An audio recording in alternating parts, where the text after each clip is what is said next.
This is from Pantilla Gufifijja kwoli ate nga ngamba nti okola kyamanyonyi ddala omwagala omulungi ampuliriza gye bali gy'otusizaako engalo olunaku olwaleero kansubire nti oli bulungi era nga mawulire gaffe engalo esinga bulijjo ogakutuusaako ombeera Fifijje. Mu ddakiika eno tugenda kuba nga ate tutandikira ku mukyala agenze maaso okuba nga ate yeesogga mu bitabo bye byafaayo oluvannyuma lw'okumenya likodi. Omukyala ono ava mu ggwanga erya South Africa era nga amanyiddwa nga Thamara era ng'ono likodi gy'amenye ye y'okugenda mu maaso n'abeera nga asimulukuka n'abaana 10 balambirira bayite decaplets. Yes, bwe baba balongo babeera twins, bwe baba basatu babeera triplets, kakati bwe babeera 10 babeera decaplets. Wabula nga tekinajjukira nti likodi eno alina gwagisimatuddeko omukyala amanyiddwa nga Mariana Halima okuva mu ggwanga erya Morocco era nga twamulaba omwezi oguwedde ndowooza mwezi nga gumu emabegaawo omukyala yagenda maaso okuba nga ate asimulukuka n'abaana 9 gwe boyinza okuyita nonaplets. Okitegeera kakati ono ye akubyewo 10. Embeera yo bwetyo bwefaananyeko mu ggwanga erya South Africa. Olubuto ngera bulaba lwagejjera ddala nga mbutuufu bw'olutunuulira omanyirawo nti ekirimu oyo si mwana omu asukkamu omu. Ebyo byebigero mukama by'ebyamagero ebimu ku ebyo mukama Katonda byakyakola. Oba na mwana omu mu lubuto n'akuleega kati abaana 10. Okuddako esaidi eno mu ggwanga lyattu eya Uganda twalengedde bulungi nnyo bannansi nga munnange bagenda mu maaso okuba nga tebaamuka ekibuga okuba nga beesolosa ebyalo gattako n'okuba nga basomba abaana okuva mu masomero ag'enjawulo okubazza ewaka. Olw'ensonga nti lockdown yagenze mu maaso okuba nga ate ekonkona. Wabula tinagenze mu maaso okutuusaako amawulire nti bano abagoba b'ebidduka bagenze mu maaso okuba nga babaleega ensimbi ezibajja mu kibuga okubatwala mu kyalo. Wabula ate abapoliisi bagenze maaso okubanga bagwa mu lukwe luno ne batandika okubanga ate babakolako nga bwe kiragirwa. Inspector General of Police naye aweereza bus ziyambeko mu kutwala abantu pakereme kujjula abayizi baddeyo ewaka ewaabwe zino eza poliisi za bwereere tezijja kusasulirwa abaana bagende. Tufunye etwala mu Eastern region, Northern, Western, so zigenda kutwala ate zino zonna kunga 3 zigenda kubanga zigenda zikomawo.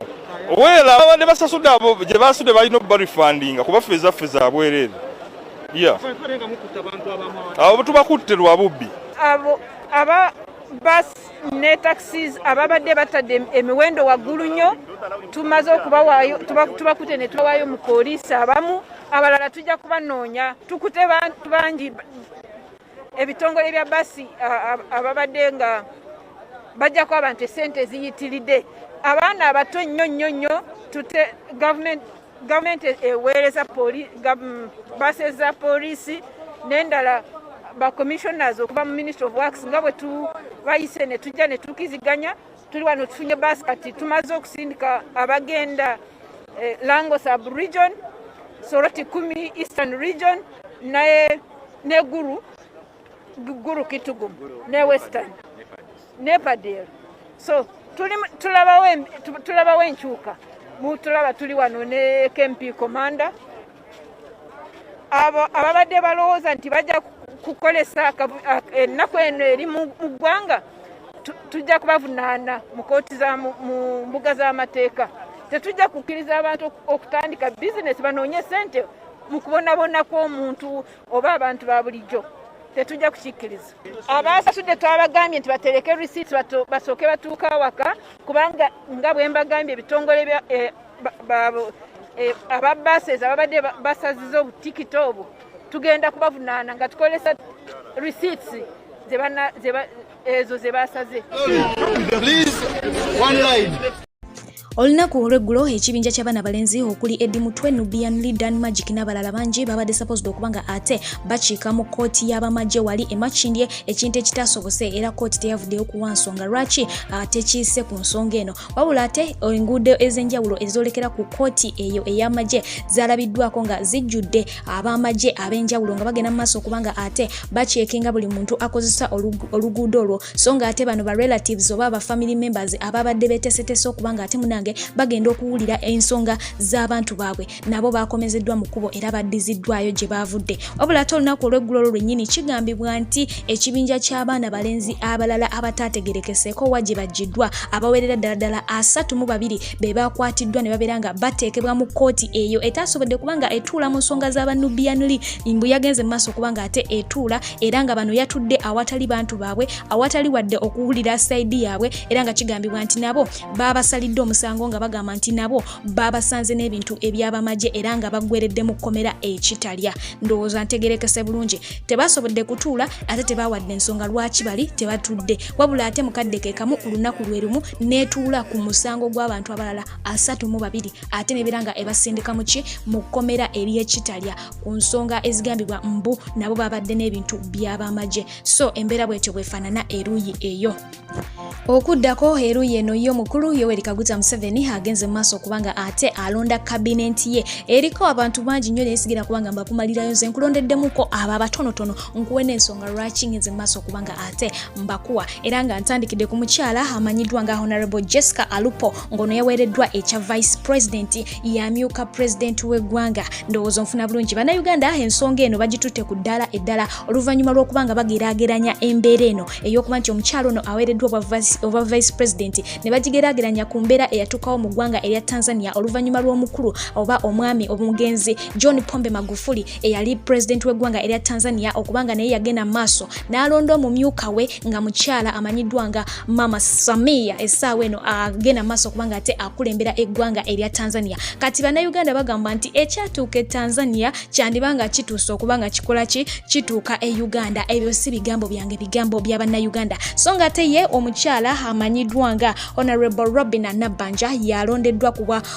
bwa Prime Minister and Leader of Government Business in Parliament. Wabula nga ate ono n'omukyala amanyiddwa nga Mama Alitwala Rebecca Kadaga era ng'ono yalondeddwa ku bwa Deputy Prime Minister and Minister for East Africa. Bano bajje bannayuganda mu mbeera nga bagamba nti lwaki tebalondako ku bavubuka abato ne babawa ku bifo ebifaananako nga bino okusinga okubanga ate babiwa abantu abakulu. So te okuddako mu side eno eya bannamawulire omukyalo oyo gwolengera amanyiddwa nga Judith Nabakoba ng'ono abadde Minister wa ICT wenjogera bamuzizza dda mu by'ettaka okitegeera azze eri mu kifo ky'okubanga ate asikira Nantaba. Bannayuganda bangi kino kibakubye encukwe nga bagamba nti ne bakujja mu ICT ate ne bakuzza mu by'ettaka so nga ate abangi bagenze maaso kubanga bamulabula nti ebyatuuka kwane ku mukyalo oli Nantaba byandimutuukako yegendereze. Ate ye omukyala amanyiddwa nga Honorable Agnes Nandutu ono bamwadde obwa Minister omubeezi avunaanyizibwa ku nsonga z'ebya Karamoja. Omukyalo oyo ffenna tumumanyi bulungi point blank wali eri ku NTV bw'atyo ye bw'agudde. Bano be bamu ku abo bannamawulire abagenze maaso okubanga ate bafuna ebifo eby'enjawulo era ng'ono omukyala amanyiddwa nga Margaret Muhanga yagenze maaso okubanga ate afuna obwa Minister omubeezi ow'ebyobulamu obisookerwako. Omukyalo oyo gwolaba waliwo agagenze mu nkuba okubanga gagamba mbw alina oluganda ku muhoozi so nga ate eruuyi eno omukyala amanyiddwa nga Honorable Betty Namboze bakireke okusinziira ku bigenze maaso ebyaba ministers ab'enjawulo avuddeyo n'abeera nga ate asekerera abamu ng'agamba nti ye Museveni bw'atyo olumala okukozesa kapoti ng'akusuulawo awo wennyini nga talina gwe yeebuuzizzaako okitegeera agamba nti bulijjo akozesa abantu ab'enjawulo era oluvannyuma n'amala n'abasuulawo ng'amaze okuboononera obudde. Wabula ng'ate ono asinze nnyo kubanga essira alitunuliza abakyalo omuli Betty Namboze, Florence Nakiwala Kiyingi, omukyala amanyiddwa nga Sarah Nakanyike n'abalala bangi nnyo olw'okuba nti bano bagenze maaso kubanga basuulibwa ebweru ku kabinenti empya tebaliiko wadde.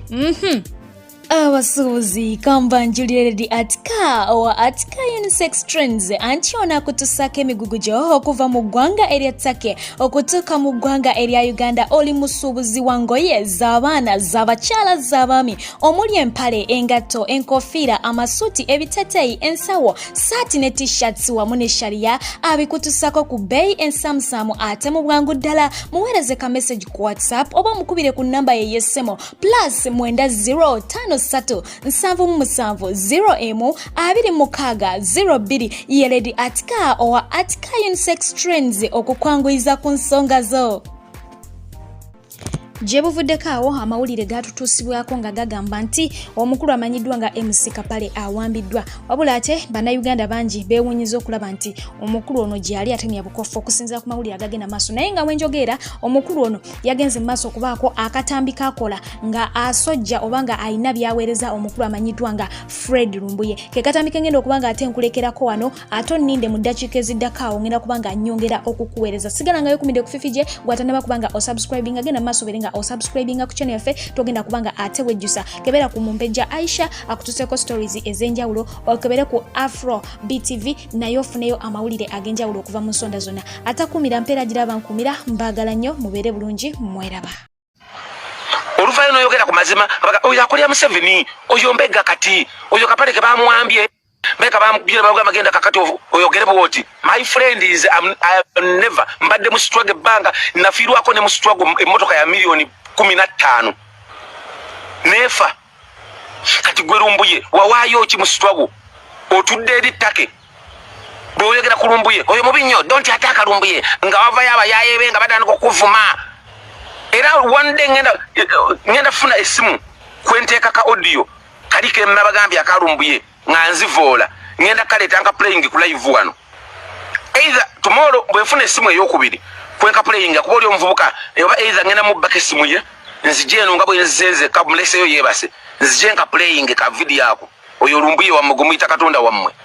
nga yeegase ne Samu Ekanya bo balina ebigendererwa byabwe oyo Sumaya Kyagulanyi naye katalina ku mulamwa bo balina omulamu ogwabwe kati omutuukira okubanga musobola okwogera ebigambo ebyo nga nemukulembeze ge mwagala oleeta muyinza tannaba kulinnya muyinza nene mutandika okwogera ebyo mbu Kyagulanyi ne bomusindikira message nawulidde Samu Ekanya ayogera ampereza ka audio mbu Kyagulanyi ne bomusindikira message tasobola giddamu kati olaba Kenzo gwatasobola kuddamu Kenzo tasobola muddamu ne bwasindika message ate tasobola muddamu yayomba wano mbu amukubye ki mbu amukubye gundi bulutwik kati atolo Samu Ekanya gwe yakayingira mu struggle otandika otogamba eggwanga mbo ino omusindika message taziddamo akuddemu ki ola newunya abavubuka abaganda oba mwabaki ate mukuzenga abasiru temulina magezi ate kyovula abaganda temuweerera na baana abaganda bali abedda bebawerera in fact abaganda bedda bawererako ku baana naye abaganda b'ennaku zino temuweeredde baana kyova ne Museveni amasomero agaggalanga bwayagala kubanga bikozi alaba n'okuweerera abaana era kwabalema genda olaba omuganda baganda basoma mpapula za kiyaye gwe mpaayo omunyankole mwe yali azine yesimbawo ne bamaane bagamba empapula z'enfu era bagamba baganda Segirinnya empapula z'enfu Katolo Bwami empapula z'enfu gundi empapula z'enfu gwe mpaayo omunyankole omu gwe bali bagenda nti empapula z'enfu ng'amaze okwesimbawo mumpeeyo kuba abanyankole asootunda enteeze asootunda buli kasasiro gwalina n'aweerera omwana we kyova agenda ku university esinga e Kampala ziriko banyankole bakiga batoolo banyolo be basoma ne bamalako abaganda olusomayo katono nnyo sente olubulamu katonga kanzengenze mu Amerika kukola nze ngenze Dubai kwekubira kyeyo gwe butunyamu abaganda bonna abeera bakadaama bonna abali e Dubai bonna baganda okusanga bakadaama 10 osangako bakadaama banyankole 10 bakadaama abasoga 10 n'abasoga bali baweerera abaana naye batuuka ne batandika okwesirwaza mpola kati Katonda atulaba ebikolo bye bitukola bagamba okalya dda kaddadda byonna bitukola n'okudda ku social media ne tuvuma ne bwe munaavuma gavumenti eno ne mugivuma ne mugizza wansi ne bwe munaakola ki eno gavumenti eriwo okulw'amaanyi gaayo gavumenti eriwo ku maanyi ga Mukama kubanga Mukama akyanoonya gavumenti gyazzaako awo obufuzi abuwe abaganda mugenda kwetta kati nkubuulira amazima Mukama n'amala akomyawo omuganda n'afuga emundu eddamu n'etokota era n'okufa kudda kati Mukama temumunenya akyatunulamu agamba ani gwe mpampa obuyinza kubanga Kyagulanyi ne bwadda mu buyinza kati mwe mulyamu olukwe ekivaamu entalo ne zitandika luno olutalo olw'omundu olw'amajambiya lusobola okudda wano sifo baluyita internal war olutalo lusobola okudda wano ne twetema ffe kennyini nga baganda ffe twetema nga bolaba ekyali e Rwanda Abahutu n'Abahima simanya n'Abatuusi kisobola okubeera wano mu Buganda ate nga kitandikidde mu Buganda ekyatuyambyeko kyokka Mukama yakyakwatiridde eggwanga lino Mukama taata Katonda waffe ffenna oba oli musiraamu oba oli muki oba oli mukatuliki oba oli mulukolo oba oli muki bw'obanga okkiriza nti Mukama gy'ali Mukama yakyayambye eggwanga lino okubeera nti n'abaana abanyankolo okuba nti bakyali mu buyinza Mukama yakyabataddewo nze entegeera yange si eyiyo wabula ddayo otwala obubaka buno olabe engeri gy'osobola okutegeeramu naawe ofune okutegeera n'okumanya oyinza oba tosobola kukkiriza ni mukama gy'ali genda mu misangwa gy'egwammwe jjajja Lubowa jjajja Kiwanuka jjajja Mukasa w'Ennyanja bajjajja bonna awo basabe bakuwa okumanya n'okutegeera ojja kumanya bye nkugamba